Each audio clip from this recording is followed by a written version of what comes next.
नमस्कार, मैं सुभाष चौधार और आप देख रहे हैं शेखावत टाइम्स। इस वक्त हम बीजेपी के जो कार्यालय है झुंझुनू में, जिसको भामू को जो टिकट मिली है उसको लेकर तैयारियां चल रही है। कल उसके नामांकन रैली है, उसको लेकर हम जानते हैं कि क्या कुछ तैयारियां चल रही है। नमस्कार, किसान मोर्चा का पूर्व जिला महामंत्री श्री राम जी सैनी।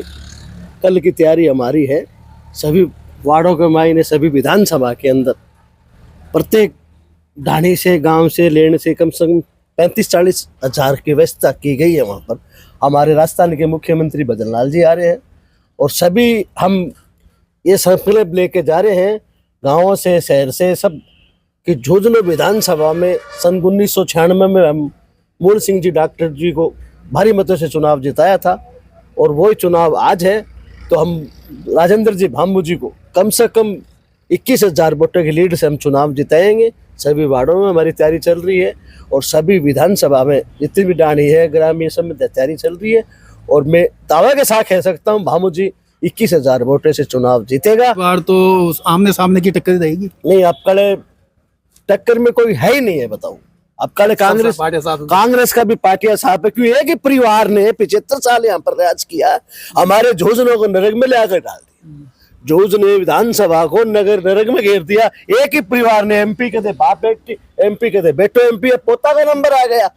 तो झुंझुनू की जनता सभी मन मुना चुकी है। ऐसी जनता, झुंझुनू की जनता ऐसी मन मुना चुकी है। अब कल 75 साल से उपचुनाव में राजेंद्र जी भामू जिंदाबाद जिंदाबाद, पूरी हिंदुस्तान की जनता ही कह रही है।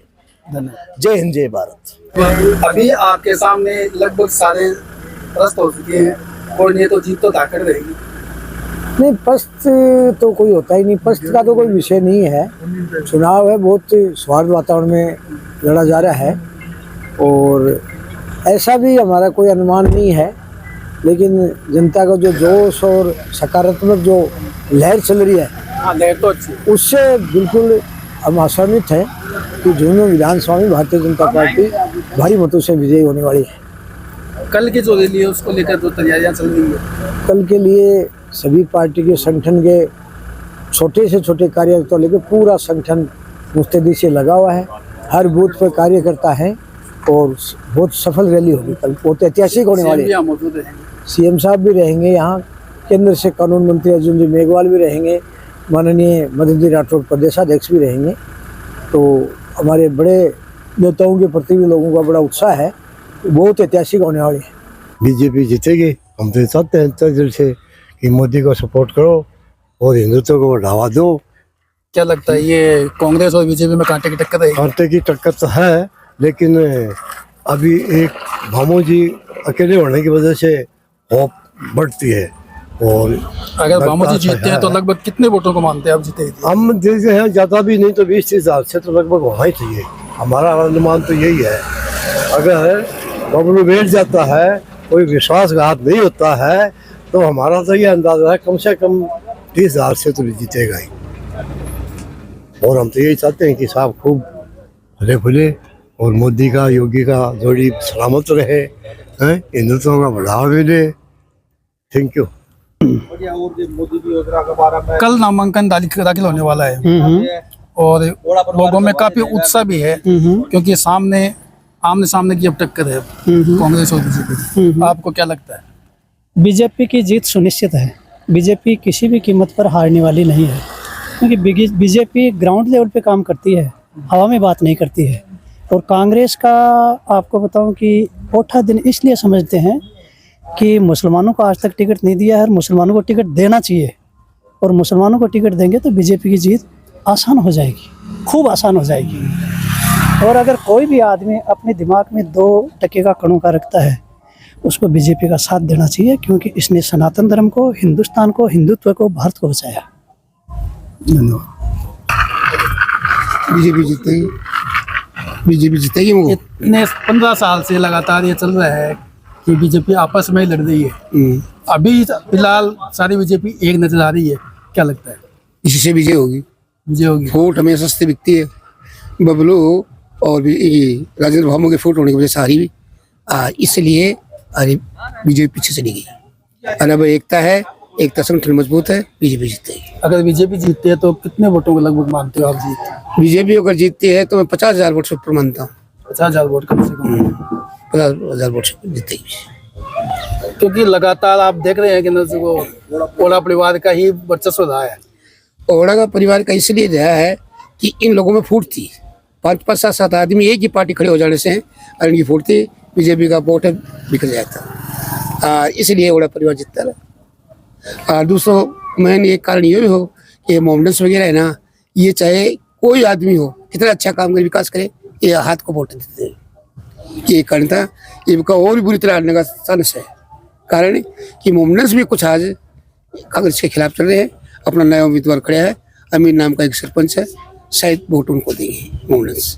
इसलिए बीजेपी ज़्यादा से ज़्यादा वोट और भी ज़्यादा वोट से दे सकते, 50,000 से अधिक, मेरे सवाल। तो आप देख सकते हैं कि झुंझुनू में उपचुनाव में जो बामू जी को टिकट मिली है और बबलू चौधरी के बैठने से ये माहौल बन गया है कि बीजेपी बहुमत के साथ जीतेगी। और सबके अलग अलग आंकड़े हैं, लेकिन जो ओड़ा परिवार की विरासत ना ही है, ये धीरे धीरे खत्म होने वाली है। बने रहिए हमारे साथ, धन्यवाद। तो हमारे साथ में राजेंद्र जी चौधरी जी है, जो विधानसभा प्रभारी हैं किसान मोर्चा के। उनसे जानते हैं कि अब जो ये एक तरफा हुआ है बीजेपी का और कांग्रेस की आमने सामने जो टक्कर है, उसमें क्या निकल के आने वाला है। झुंझुनू विधानसभा का चुनाव जो उपचुनाव है, बहुत ही रोचक चुनाव है। और यहाँ बीजेपी पिछले 20 सालों से पिछड़ रही है और ये आपसी समन्वय के अभाव में पिछड़ रही है। लेकिन अब वर्तमान में जो माननीय मुख्यमंत्री जी का जो विजन और जो सोच है, उसकी वजह से राजस्थान में अन्य स्थानों की तरह झुंझुनू में भी है, जो बागी कैंडिडेट थे, जो उनसे वार्ता की और ये बहुत ही अच्छा, और जो कैंडिडेट दिया है वो सबसे महत्वपूर्ण है कि बहुत ही गंभीर और सबके साथ मिलजुल के चलने वाला कैंडिडेट दिया है। और शहरी और ग्रामीण दोनों क्षेत्रों में बराबर की जो है आपके पहचान और पकड़ रखने वाला बंदा है। तो निश्चित रूप से भाजपा ने जो माननीय मुख्यमंत्री जी ने कैंडिडेट का चयन किया है, तो विजय उम्मीदवार, भाई जीतने वाले उम्मीदवार की बहुत गहनता से तलाश करके दिया है। और इसी को समझते हुए जो अन्य जो हमारे बबलू जी चौधरी हैं, अन्य सैनी जी हैं, कई तरह के और भी कैंडिडेट थे, बहुत सारे लोग। बीजेपी तो सबसे बड़ी पार्टी है, इसमें टिकट मांगने वालों की कमी नहीं है। लेकिन अब एक नई जो मुख्यमंत्री जी ने परंपरा चालू की है कि भी सबको साथ लेके चलना है। साथ चलेंगे या भीतरघात भी हो सकता है? नहीं, बिल्कुल। ये मोदी जी का उन्होंने जो कहा है कि भाई मोदी जी के सपनों का और मुख्यमंत्री जी के सपनों को, जो भी उनकी भावना है उनका सम्मान करेंगे। और निश्चित रूप से किसी भी तरह का हमें भ्रम नहीं रखना चाहिए कि बबलू जी या अन्य कोई बीजेपी के पुराने जो कार्यकर्ता है वो किसी तरह का विरोध करेंगे, ऐसा कहीं नहीं है। ये बाई इलेक्शन निश्चित रूप से भाजपा अच्छे मार्जिन से जीतेगी। दूसरी तरफ राजेंद्र राठौड़ का भी जो चल रहा है, ये राजेंद्र गुड्डा का जो चल रहा है, वो भी यहाँ पे कुछ खिचड़ी पका रहे हैं, तो उसका क्या रहेगा? नहीं, गुड्डा जी का उदयपुर वाटी का है उनका, और ऐसा कोई नहीं है। वो ठीक है, उन्होंने अपना जिले के बड़े नेता हैं, पुराने नेता हैं, तो अपना मीडिया में बने रहने के लिए कुछ न कुछ करते रहते हैं। सामाजिक कार्यों में उनकी रुचि भी है, तो उनके बारे में तो हम कुछ नहीं कह सकते। बाकी अच्छा है उनका भी, वो कर रहे हैं। लेकिन झुंझुनू से हम सोचते हैं कि यहाँ उनका कोई प्रभाव नहीं है। वो उदयपुर वाटी से ही बहुत लंबे समय से लड़ रहे हैं, तो वहीं मतलब हम ये मान के चलें कि आमने सामने की टक्कर रहेगी और जो ओला जी का जो वर्चस्व था वो खत्म होने वाला है। एक ही परिवार का लगातार दादा, फिर बेटा, फिर पोता, फिर बड़पोता, ऐसे तो फिर कोई अंत ही नहीं। राज परंपरा जी वो खत्म। हाँ, ये कोई व्यापार या कोई बिजनेस या कोई संस्थागत चीज़ नहीं है, ये एक सामाजिक और राजनीतिक क्षेत्र है। इसमें सभी कार्यकर्ताओं को मौका मिलना चाहिए और उनको नए जो लोग आए हैं पार्टी में, कांग्रेस पार्टी में बहुत सारे होंगे, उनको भी मौका देना चाहिए। लेकिन वो ठीक है, उनका प्रभाव है और कांग्रेस के पास उम्मीदवार नहीं है। उम्मीदवार का अभाव है। आज झुंझुनू में ओला जी को माइनस करते हैं तो कांग्रेस है ही नहीं। हाँ नहीं है बिल्कुल। तो ऐसी स्थिति में कांग्रेस भी क्या करे, क्योंकि निर्णय तो यहाँ से तो होता नहीं है। हाँ वो तो हाईकमान। और उसमें भी वहाँ ऊपर भी हैं जो निर्णय कई स्टेज में जाता है, तो कौन करने वाला ही पता नहीं है। तो ऐसी स्थिति में ठीक है, वो जो छत्रप बने हुए हैं उनके हाथ में बागडोर है, वो जैसे हिलाते हैं वैसे हिलती है। सही। अल्पसंख्यक के लोग मांग रहे हैं टिकट, वर्षों से मांग रहे हैं, लेकिन उनको नहीं दी जा रही तो ठीक है, ये तो कांग्रेस पार्टी का जो सोचने का काम है, वो क्या सोचते हैं उस हिसाब से वो करेंगे। लेकिन भाजपा में कल की जो नामांकन रैली है उसमें लगभग कितना मानते हैं आप, कितने लोग हैं?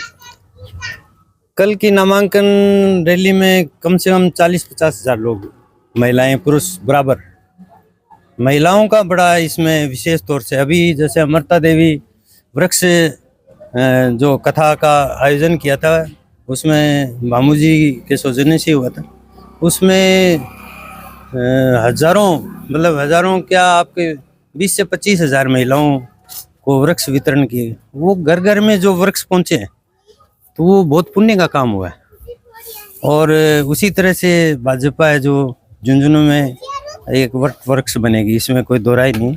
और इस बार जो माननीय मुख्यमंत्री जी ने जो पहल करके और जो अपने मंत्री गण को, वरिष्ठ मंत्रियों को भेज करके जो काम किया है वो सराहनीय है। और हम भारतीय जनता पार्टी के लोग किसान मोर्चा की ओर से पूरा जोर लगाएंगे। किसान मोर्चा का तो काम यही है कि किसानों से गाँव गाँव ढाणी जा करके समन्वय करना और पार्टी के लिए वोट मांगना।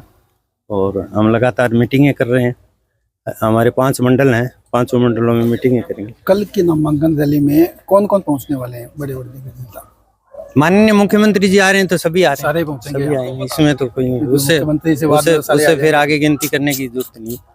और ये बहुत बड़ी बात है, बहुत अच्छा संदेश जाएगा। और जनता झुंझुनू के शहर का विकास से अवरुद्ध हो रखा है। अवरुद्ध ऐसी स्थिति है, पिछले 20 सालों से यहाँ पे जो महत्वपूर्ण जो ओवरब्रिज का आप रोज फाटक की समस्या सबके सामने है। हर आदमी झुंझुनू आने जाने वाला है, दिल्ली आने जाने वाला है, हर आदमी का रास्ता यहाँ रुका रहता है। तो ये मुकनगढ़, ये छोटी छोटी जगह हैं, सब जगह बाईपास हो गए, सब जगह ओवरब्रिज हो गए, लेकिन यहाँ क्या है अभी तक तो में पड़ा है। तो विकास अवरुद्ध हो रहा है। और ये विकास भी अवरुद्ध हुआ है तो ये माननीय वो जो मंत्री रहते हुए नहीं करा पाए, क्योंकि वो वर्ग विशेष में बंटे रह गए, किसका समर्थन है वो, कौन किसका समर्थक है। तो उस समर्थन के चक्कर में वो कुछ काम नहीं करा पाए, यहाँ पहचान नहीं बना पाए। यानी कि राजनीति करते थे, विकास नीति गौण हो गई वहाँ। राजनीति विकास इनको करने ही नहीं दिया, इनको राजनीति में उलझा के रखा। तो ये हमारे लिए झुंझुनू वासियों के लिए बहुत बड़ा दुखद है। और मैं सोचता हूँ कि अगले जो 4 साल के अंदर सरकार जो यहाँ से जो प्रतिनिधित्व जाएगा तो वो निश्चित रूप से बहुत अच्छा विकास करेगा, विकास में बढ़ोतरी होगी। और ये हम देखेंगे जल्द।